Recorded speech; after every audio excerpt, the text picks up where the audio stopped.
Grant, what's up, man? Yo, I'm glad you made it. Yo, this is my first time I've been at the shop since the second week of March. So we're gonna see. We're gonna see what we got inside. Come on in, man. Let's do it. All right, luckily the owners have been here and they've disinfected the whole place. So everything's clean. Let's do it. Lights on. We got action. What's up, Hot Rod? Hey, Grant. What's up, my man? How you doing? Hey, everybody. This is episode 3 of ChickenMan on the Run. I'm still in LA. We're in Hollywood again today. Let's do this check real quick, Rod. Okay, 6 feet. What we got? We're at 6 feet, 8 inches. We're good. All right, that's good. That's good. We clear. We're good. So, what do you do, Rod? Full time, I'm a barber. Okay. You know, I've been a barber, man, forever. Okay. Long time. Long time. Very good barber, by the way. Very good. So, how has coronavirus affected you? Wow, that's an interesting question. Well, you know, the shop's been closed since about the second week of March. Okay. So, you know, now we're at the end of May. Right. So you haven't worked at all? Nah, I haven't been cutting hair at all since then. Okay. So, you know, it kind of just brought that's just to a standstill. Yeah. You know. So no income? It's okay. So for me, I mean, I've been a barber for a long time, but I've always believed in first of all, we gotta rewind. Okay. You know, so like just being black, yeah, and growing up in the hood, single parent household, we're poor, everybody's poor. In my community, I grew up in a community with a lack of everything. We had a lack of education, we had a lack of intelligence, we had a lack of nutrition, we had a lack of all kinds of things. The only thing we had an abundance of was everything that was negative, like a plethora of drugs, violence, alcohol, negativity, ignorance. So I kind of have always been in a recession. I grew up in a recession. Oh, that's a trip. So to navigate through that, I kind of, the first thing I understood and I knew that, okay, it's a very dangerous place if you have one stream of income. Okay. That's very dangerous. Yeah. You know, you're really gambling if you got one stream of income. So I've always made it a point to have multiple streams of income. Okay. So 2008 really brought that to life because that was the last recession. Yeah, that was fun. You know what I'm saying? Yeah, that was a scary time, dude. Scary times, just like now, scary times. It was uncertain. So at 2008, I kind of like stopped cutting hair. Okay. So for about a little bit, I was doing real estate. Oh, interesting. So I was flipping houses. Oh, no way. The real estate market was off the chain. Flipping houses was crazy. Yeah. I was back east. So once the rug got swept from under me, and it took me from 2008, I relocated to Los Angeles in 2010. Okay. And it took me years to just rebuild, just from all that damage 2008 did. So you took a big financial hit. Huge. Okay. I mean, literally went from 1,000 to 0 overnight. Okay. And I'm like, what the fuck? What's going on? So the thing that I learned from that was, okay, I can't make that mistake again. So once I get back on my feet, I have to immediately create multiple streams because that's what will be my protection. Because we're living in uncertain times. And when you look at the last 10 years, the world is sped up. Everything's moving faster. Oh, yeah. So the thing that I've really been conscious about over the last 10 years was another recession is coming. So I'm enjoying the fruits, but in the back of my mind, I'm planning for disaster. You know what I'm saying? So true, even though, I mean, the shop's been closed, but before the shop closed, starting last year, I started creating other streams of income. Okay. By me having a day job. I can create these streams, and I don't need these streams to make a lot of money. I just need them to make some money. Yeah. And now once it's, okay, I want to increase my income and I want to cap off my expenses. Because the key is I want them to kind of meet. So my other streams, as long as they can generate enough money for me a month to pay my bills, that's my protection. So when this happened, you know, I was kind of like, oh, okay, cool. Now I got time to focus on these other streams, because if I had time to focus on them, they can make even more money. Oh, interesting. So for me, it was almost like a relief. Like, oh, great, Finally, finally you get to work on the other projects. Yeah. Exactly. You know, dope. so that's So how I kind of. do you want to talk about what those other streams are? Or? Yeah, like you know, the first thing was you know, I like to just take things I'm interested in and find ways to make money off of. So, you know, like, you know, I like bikes. I like Harleys, choppers, the whole nine. So I've been buying and selling bikes. You know, I just kind of go online, find bikes that I know that will fit into my market, into the people that I know what they're looking for. So I go online, I find bikes people are selling cheap. I knew that once this hit, people are going to be in hardship. Dude, so the first thing they sell is the toys. So, you know, it's been so hard looking on Craigslist. I'm like, oh, that's a deal. That's a deal. Exactly. And I can't buy any of it. Exactly. So that kind of kicked in. Okay. And I've been kind of working on that for, you know, some months now. So I've had time to kind of really perfect it, know what to get, know what to invest in, know what will sell quick. So that's been going really good for me. I thought that, you know, until things get back to like what they say normal, I would just stockpile a bunch of bikes. Just sit on them. Yeah. And then once people get back to working, then people will have extra money. They'll start buying them. But I mean, with all these like unemployment and stimulus checks, people been buying them. So seriously, it's been great. Well, I mean, it's like the last number I heard was 38.6 million. Yeah. But like my brother and my sister, fortunately, they both still have their jobs. Yeah. So I also got friends that are like, and there's a bunch of stuff on sale and they're buying things, which is really interesting to me. Like there's some people like us who all of a sudden had no income. Yeah. And we had to get into a hustle. Like that's what you're saying. I started doing barbecue. You kept doing these other hustles. And then, there's other people. That's great. Yeah. That's great. So, you know, I have a lot of friends and people, you know, they started hitting me up. Yeah. Hey, Rod, like, you know, I know you kind of like, you know, you're like private contractor. Hey, here's a link. Like, you can get a grant for this and look into this. It's ways like, you know, even if you're not technically like, you know, even though I work for myself, right? Hey, it's ways you can still get like they have. Have you been able to get any unemployment or anything like that? Well, at first, because the thing is, when it hit at first, the first thing I was concerned with was my health. Okay. Like, hey, you know, let me make sure I'm good, because if my health isn't right, then nothing else matters. So once, you know, I kind of like stayed in, and I say, okay, cool, I'm good. I'm good, you know. So. Oh, because how many people were you seeing a day? Oh man, like dozens. Oh yeah. Like, and then everybody else, who knows? And you know, but LA, crazy. and since we have this kind of business, we got people coming from out of town. Like, so who knows? So my main concern was, am I good? Yeah. You know, am I healthy? Like, am I good? Yeah. So once I saw I was good, now it's like, okay, now the hustle got to kick in. Okay. You know, now we got to turn that up. So so that's kind of how I started to approach it. You know, so. Then it was a thing where I'm hearing so much stuff. So the first thing I kind of like, as human, I thought was, okay, well, let me see what I can get. Free money. Let me see if I can get free money. But then I had to catch myself, because that's not really how I roll. That's not how I think. Because I've always I've always trained myself to think like I have to help me. I can't expect help.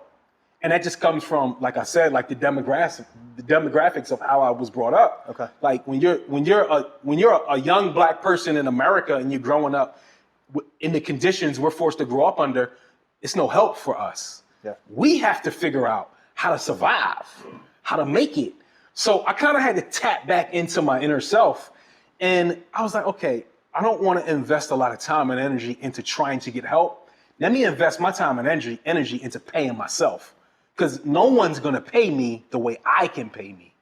So, okay, let me get into my hustles. Let me get creative. Yeah. Let me do this. Let me do that. And I didn't miss a beat. Dude, I love it. That's awesome. The resilience. Exactly. Unfortunately, you had an upbringing that was unbelievably challenging, but at the same time, that taught you resilience. Exactly. And you were able to implement that now. Exactly. Dude, that's awesome. And it's the kind of thing like it. When I'm looking around, though, it kind of scares me. Yeah. Because I'm like, wow, everyone has gotten really comfortable. Everybody's gotten really soft, dude. Yeah, and one thing that this whole thing kind of like showed me is like, wow, in America, everyone lives under a different reality. Yeah. And they live in a bubble of their reality. Yeah. And if anything tries to disrupt their comfort and their reality, they're alarmed. Yeah. And until it knocks on their front door, they really don't care. Yeah. No, we've gotten soft. It don't affect me. I don't care. I'm gonna keep doing what I do. But once it knocks on their front door and it disrupts their comfort, now people are like, oh my God. And people will fight, literally fight to maintain their comfort. Oh yeah. When I think we need to start thinking like change is good. We can't stop change. Yeah. Change is always gonna happen. Whether we like it or not, your comfort, you will have to evolve and change. Yep. So instead of trying to fight for, this is how I do it, this is what I do, I don't want anything, I'm gonna keep doing what I do. And it's like, yo, chill and adapt. Yeah. Everything changes. Grow. Yeah. Because when you think about it, like, look at, like when you watch the news now, and you look at these senators, these congressmen, these politicians, they're trying to make you think you should fight to not change. Yeah. Fight to hold on to the way, get back to normal. I don't understand it. Normal has always been changing. Well, there's never been a normal. You saw that in 07, 08. My industry saw that in 07, 08. There was also a writer's strike. Like all these, like there's never, you may get 10 good years in a row. Right. And then be like you said, Exactly. you were prepared for this because you knew it's going to change again. It's going to change. Yeah. All right. So you've answered basically that's your response as well as, yeah, you did. And that's been one of the rad things that I've seen about this. And I'm going to talk to some other people further on down the road where I've seen a lot of creativity come out of this. Yeah. And I'm really seeing the people that I want in my life and that I value because it's like, oh, you anteed up. When this went down, you were like, you didn't sit there and cry and whine. You went, you know what? I got to do something else. I'm going to do something else. Yeah. What do you, and this is more specifically with being a barber in this setting because, and that's been kind of a hot topic thing in the news, like how do you do this safely? Yeah. What do you already know from the city? What are they telling you guys? And then what do you think the future will look like for your industry? Like how will it change? And then also how will you adapt to it kind of? I think, they're not telling us much. Really? They're not saying much. We got to like dig for information. Okay. But we already knew we wouldn't be the first tier of businesses that would reopen. Right. So we knew that. We prepared for that. Okay. But I think it'll be some changes to our industry and just how the businesses ran. And we don't have a huge shop. Right. But I don't think once we're open, everyone won't be able to work at the same time. Oh, really? I think I won't be able to go right back to working full time. I'll have to work like part time because we'll have to rotate the days when people can work. Because half the staff has to work certain days and then the other days. What rules do they already have? Do you know? Have they told you any of the rules or? As far as like the California Barber and Cosmetology State Board, they've put out guidelines of sanitation. Okay. And things of that nature. We've kind of took the lead to kind of like create our own kind of system that will make sense and that's safe. Right. We're kind of loosely talking. We'll talk on we'll have text message meetings and we'll Zoom and we'll talk the ownership with the staff. And as of right now, we've kind of come up with ideas of how to rotate the staff. So is that you're going to do like 50% capacity or? About 50. Well, half people, half and half. Because when you think about it, like if everyone's working and everyone has clients, it's too many people in this small space. Right. And then things like booking. Okay. We'll allot 30 minutes in between clients so that way we can disinfect our entire station. So that cuts into how many people you can do a day. Absolutely. Damn, dude. Absolutely. So like I said, this is why it's important to have other things kind of going on, and to have other things going on that are independent from each other. Yeah. Because if I had other streams that was dependent on me cutting hair, those things would be right. That would all be done too. Exactly. So fortunately, like I said, I've kind of prepared for this situation. I don't know about anyone else, but if they've not thought about it, this is a good time to start thinking like, okay, I need to come up with a different strategy just for my personal finance and my future. Well, I think this also shows us how temporary everything is. Absolutely. And that's what you were saying about people want to stay comfortable. Yeah. And we'll fight for that. And we all think that we deserve that or that that's normal or whatever. And it's like, no, this is all because when you think about it, like second. Because think about those like neoconservatives and those right wingers and those, the baby boomers that still holding on. So what are you going to be? Are you going to be the person that says, oh, I want to hold on to the way I lived in 1990? Yeah. Like, what? Who are you? Like, the way I was living in 2019, I don't ever want to change. What? But the world around you is changing. You have to change and adapt. Yeah. So I don't know. It'll be interesting. The sad part is I just think if you're paying attention to what's going on as far as like the economics is like the people that were prepared for this will prosper. Oh, yeah. And the people that won't will go into a hole. So you're going to have the rich is going to get richer and everyone else will get fucked. There's also, I think, because of some other people that I'm interviewing, there's a lot of opportunity. And you found some of that, right? Absolutely. Selling the bikes. And so that's the other thing is, and that's one of the reasons I'm doing this is because I'm going to talk to all sorts of different people, but like just your message of what you're saying, I hope that empowers other people so that they go, oh man, I can do other stuff. Like I'm going to do multiple things. I'm going to, instead of sitting and feeling like, oh crap, I'm just getting kicked. It's like, no, okay, shift, pivot, figure it out. Let's keep moving forward. Absolutely. That's amazing. And people like, we'll bounce back. Everything's in cycles and everything changes. So even this will change. We won't always be here. Yeah. I think one thing people need to be conscious of when things, I won't say get back to, when things get better for each individual, you have to remember this time. Yeah, and don't get complacent. Don't get complacent. Remember, okay, now that things are going good, I got some income coming in, I got some extra money, I need to invest into other things that I need to invest into assets, not liabilities. Because when things go good, the first thing we do, we go buy stuff when we create bills. So you gotta invest into assets. Yeah. Because those are the things that keep you floating when everything else sinks. Well, I think discipline too. Yeah. You gotta have discipline. That's one thing I've had to teach myself over a long period of time. Yeah. And the only way I'm surviving right now is the same thing. Is especially in my industry, like I didn't work 10 weeks last spring. Okay. And that scared me and I got in a little bit of debt and then I just started saving as much money as I could over the past year. And the only reason I'm surviving right now is because I did that. If I wouldn't have done that, 2 weeks, dude, I would have been toast. So I'm lucky. And it's a different person because I remember back in 08. In 08, it hit me off guard. Were you buying homes and flipping them? Yeah, I was buying homes, I was flipping them, but I was very high leveraged. Right. So like money was coming in, but I'm spending a lot of money to make that money. Yeah. So once that income stops, all I'm stuck with is the bill, the overhead. So I'm just like, whoa.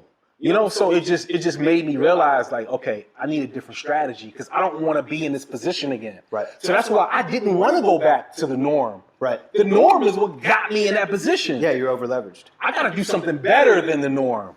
You know what I'm saying? Yeah. And I think that's what we're missing. Because everyone wants to run back to their normal.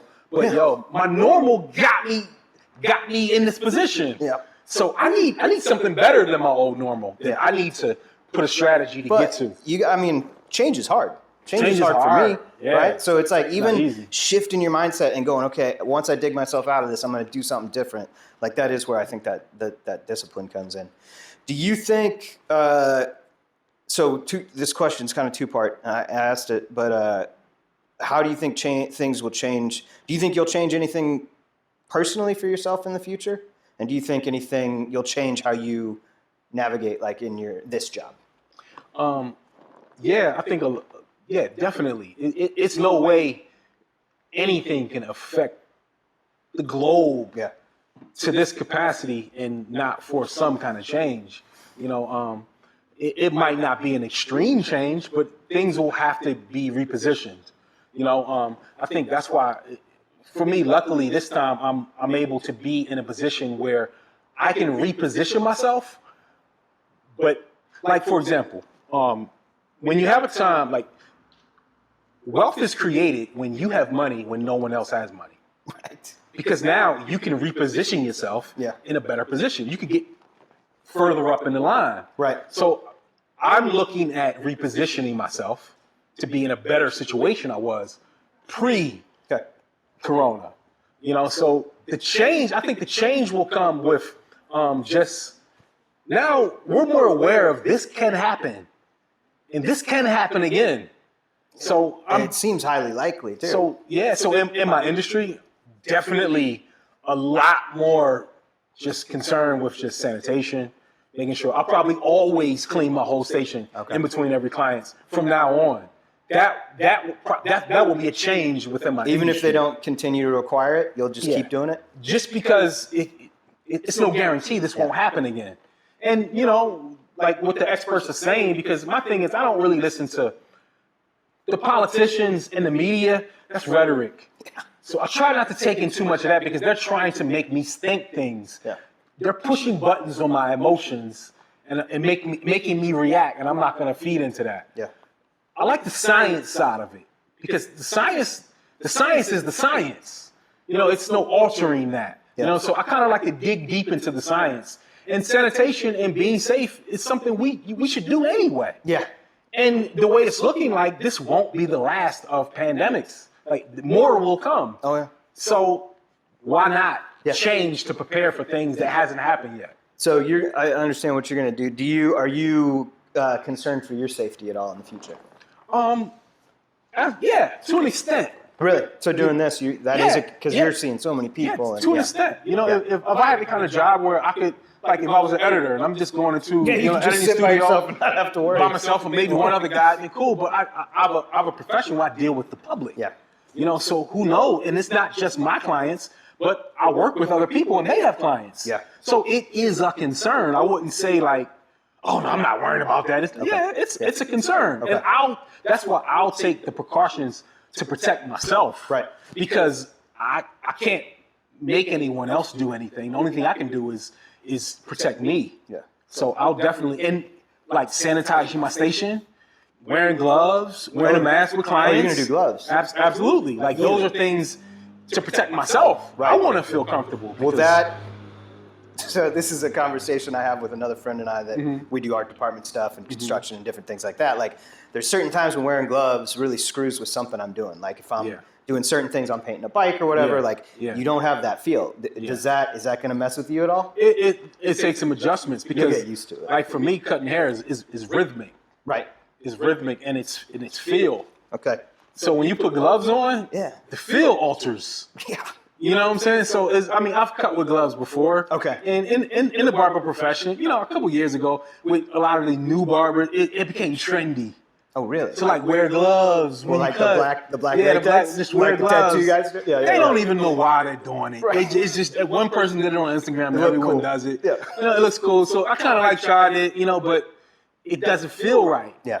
But if you don't have experience cutting from rhythm and feeling with repetition, then these new dudes, they don't know. They're just trying anything that's cool, that they think is cool. But for me, it'll be some adjustments. It'll take some adjusting. Yeah. But I've been doing this a long time. I can adjust. I can cut hair with my eyes closed at this point. I'm not going to be the guinea pig for that, dude. I'll pass on that project. I'll try the gloves, but the blindfolded thing, that sounds like a bad idea. Well, I look forward to getting a haircut at some point. Absolutely, man. You got anything you'd want to add, or? Yeah, I just think we'll be back open sooner than later. Good. I think the direction that things are going, especially with California, the precautions they've been taking, it's good. It sucks. It's messed up that stuff isn't open and we can't get back to making money. You know what I mean? Yeah. That's what everyone means. When they say no, they want to go back to making money. You know what I mean? So it sucks, but I think because you can't do that, this is when I think everyone needs to think about, hey, well, maybe I need to re-strategize. Yeah. Maybe I need to add some more things and subtract some things and just think differently about the direction I should be going. Because the key is you want to come out of this better. Yeah, dude. Yeah. Not the same. I want to be better. You've had over 2 months to just think about your shit. To think about what you're doing right, what you're doing wrong. You have time to. It's like you've had a 3-month huddle. Yeah. You want to come out of that better with new strategies, new plays, new things. If you don't, then it's like, man, you're just dying slow. You know, I didn't know what your outlook would be on this, but I'm really, really stoked to hear that it's so positive. Because there's a lot of people that are just so scared by everything. Yeah, and it's like we need more. Yeah. We need more of that. That's awesome. Yeah, and I don't want to take away from any of that. For sure. It's it's sad. A lot of people have died over this. But I think it's all about the individual. Oh yeah. Because it's not about what you know or what you do. It's all about how you think. Yeah. It could be a person that owned blocks and blocks of businesses. And it could be another person that worked in McDonald's. Yeah. But that person that worked in McDonald's, how they think, if they think you know what?